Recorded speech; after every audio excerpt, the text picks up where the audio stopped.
Okay. இப்ப ஜென்ரலா ஒரு கருத்து இருக்கு சார். முன்னாடிலாம் பாடல் வரிகள் நல்லா இருந்துச்சு. இப்போ வந்து பாடல்கள்ல வந்து கொஞ்சம் புரியாத இதாவே இருக்கு அப்படிங்கிற மாரி சொல்றாங்க. நெறைய பேத்தோட கருத்து அது இருக்கு.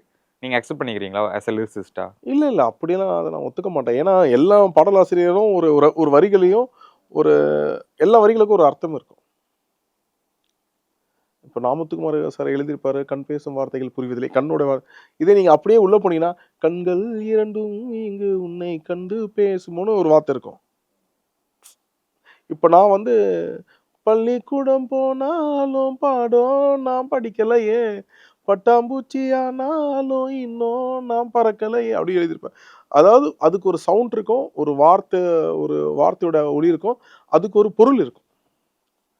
அதனால வந்து எழுதுறவங்க யாருமே ஒரு பொருள் இல்லாத மொழிய கொண்டு யாருமே ஒரு பாட்டு எழுத மாட்டாங்க. நடிகர்கள் பாட்டு எழுதுறாங்க. சில படங்களுக்கு இயக்குனர்களே வந்து பாடல்கள் எழுதிர்றாங்க. இப்ப நெறைய படங்கள் வந்து டைரக்டர்ஸ் லிரிசிஸ்ட் ஆயிடுறாங்க. இதனால நமக்கு ஏதாச்சும் பாதிப்பு இருக்கு அப்படின்னு தோணுமா? இல்ல இங்கருந்து ஒரு பாடலாசிரியர் நடிகர் ஆனாரு. விஜய் சார். அவரு ஒரு இயக்குனர் ஆனாரு. அதுபோல நம்ம எப்பயுமே இந்த இந்த வேலைய இவங்க தான் செய்யணும்னு ஒரு இதெல்லாம் இல்ல. யாருக்கு எது தெரியுதோ அத செய்யட்டும். ஆனா சிறப்பா செய்யட்டும். அவ்வளவுதான். அது எந்த பாதிப்பும் இல்ல. லிரிசிஸ்ட்க்கு எந்த பாதிப்பும் இல்ல. ஓடுற குதிரை ஓடும்.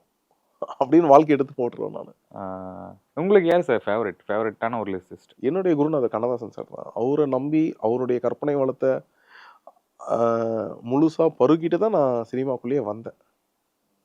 என் குருநாதருடைய தாக்கம் எனக்கு இல்லாம நான் சினிமாக்குள்ளேயே வரல. அவர போல வரணும்னு சொல்லிட்டு ஒரு ஆசை. அது கடவுளோட கிஃப்ட். நாளைக்கு என்னன்னு தெரியாது. அப்படி வரணும்னு ஆசைப்பட்டா நான் இன்னைக்கு சினிமா துறையில இருக்கிறேன். பாடலாசிரியரா இருக்கிறேன்.